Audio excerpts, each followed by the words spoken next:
মাত্র ১৪ বছর বয়সে যখন একটা ছেলের সাথে সম্পর্কে জড়ালাম তখন বুঝতে পারিনি এর পরিণতি এতটা ভয়ঙ্কর হবে। তাহলে শুরু থেকেই বলি ঠিক কী হয়েছিল আমার এই ছোট্ট জীবনে। যেদিন আমি স্কুলে প্রথম গেলাম তখন আমার বয়স ৫ বছর।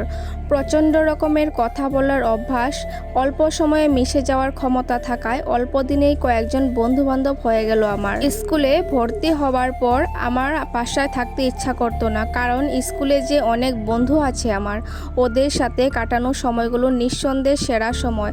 লেখাপড়ার পাশাপাশি হই হুল্লোড় তো হতো বেশ। সময়ের সাথে সাথে যখন প্রাইমারি লেভেল শেষ করলাম তখন নতুন স্কুলে যাওয়ার প্রস্তুতি নিলাম। প্রাইমারি লেভেলের সব বন্ধুরা তখন আলাদা আলাদা স্কুলে।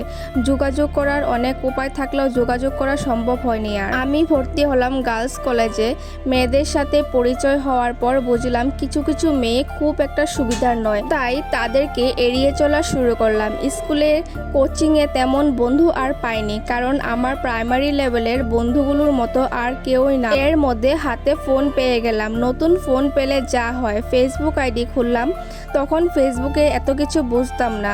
যে যখন ফ্রেন্ড রিকোয়েস্ট দিত অ্যাকসেপ্ট করে নিতাম, হাই হ্যালো বললেও আমি রিপ্লাই দিতাম।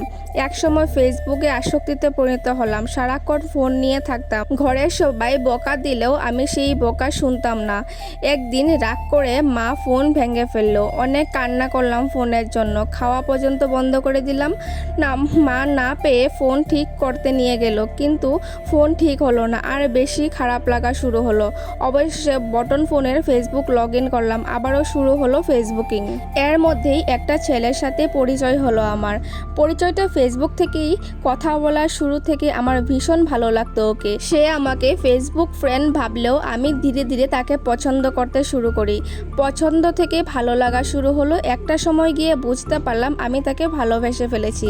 আমি যখন তাকে বললাম আমি আপনাকে ভালোবাসি, তখন উত্তরে ছিল, এটাকে ভালোবাসা বলে না, এটা তোমার আবেগ। এই কথা বলার একটাই কারণ, আমার বয়স অল্প, তাই আমার ভালোবাসা তার কাছে আবেগ মনে হলো। আমি সেই দিন নিচুপ হয়ে তার বলা কথাগুলো শুনছিলাম, নিজের থেকেই আর কিছুই বলিনি। প্রতিদিন কথা হতো, আমি আর বলতাম না নিজের মনের কথাগুলো। একজন বন্ধু হয়ে তার সাথে থাকতে চাই, সেও রাজি হয়ে গেল। তার প্রতি আমি দুর্বল একটা, তার বাকি মেয়ে বন্ধুরাও জানার পর আমার ইনবক্সে নক দিয়ে অনেক আজে বাজে কথা বলতো, কারণ তাকে ওই মেয়েগুলোরও পছন্দ করার কথা। সে যে দেখতে ভারী সুন্দর। অবশ্যই ওই মেয়েদের ভালোবাসা আমার ভালোবাসার মধ্যে একটু তফাৎ আছে, সেটা হলো ওরা সবাই তার বাহ্যিক রূপ দেখে প্রেম পড়েছে, আমি তার কথায় প্রেমে পড়েছি। আমি তাকে এসব বলে দিলাম, ভেবেছিলাম সে হয়তো প্রতিবাদ করবে, কারণ এখানে তো আমার কোনো দোষ নেই। সে না করে দেওয়ার পর আমি আর কিছু বলিনি। তবু কেন সবাই মিলে আমাকে অপমান করবে, আমি এটা মানতে পারিনি। কিন্তু আমাকে অবাক করে দিয়ে সে তার ওই মেয়ে বন্ধুগুলোর পক্ষ নিল এবং সে নিজেও আমাকে কিছু কথা শুনিয়ে দিল। আমি এসব দেখে কথা বলার ভাষা হারিয়ে ফেলেছি, তাই তার সাথে আর নিজে থেকে কথা বলিনি। কিছুদিন পরে নিজের থেকেই আমাকে একটা মেসেজ করলো, আমি রিপ্লাই দিলাম। আগে যেমন কথা বলতাম সেটা কমিয়ে দিলাম। তার নাকি এটা পছন্দ হয়নি, তাই আগের মতো হতে বলল আমাকে। আমি পুনরায় আগের মতো হয়ে গেলাম, সারাক্ষণ তার সাথে কথা বলতাম। বলে রাখা ভালো, সে তখন এইচএসসি পরীক্ষা ছিল। তার তখন পড়াশোনার সময় একটা খুব বিরক্ত করতাম না, কিন্তু সে আমার সাথে কথা না বললেও বাকিদের সাথে ঠিকই কথা বলতো। এসব দেখে আমার খুব কষ্ট হতো। একদিন তাকে বলেই দিলাম, আমার এসব ভালো লাগে না, কেন আমাকে একটু সময় দেন না আপনি? উত্তরে সে বলেছিল, তুমি কে আমার?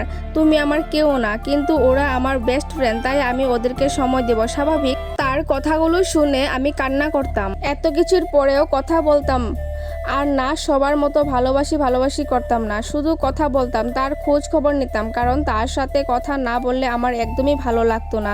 সময় পেলেই তার বন্ধুগুলো আমাকে অপমান করতো। পাবলিক প্লেসেও যা নয় তাই বলতো। সে তাদের হয়ে কথা বলতো সব সময়।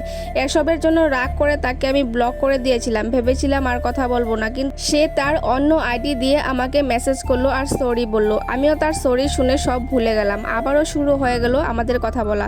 এর মধ্যে তার সাথে আমার পরিচয় প্রায় অনেকগুলো মাস পেরিয়ে গেছে। হঠাৎ একদিন রাতে আমাকে চমকে দিয়ে বলল, ভালোবাসি তোমায়। কথাটা শুনে আমার হার্টবিট বেড়ে গিয়েছিল। তো বন্ধুরা, ও আমাকে কেন ভালোবাসি শব্দটা বলেছিল, এটার পিছনে অনেক একটা গুরুত্বপূর্ণ কারণ আছে। যদি তোমরা শুনতে চাও আমাকে প্লিজ কমেন্ট করে জানাবে।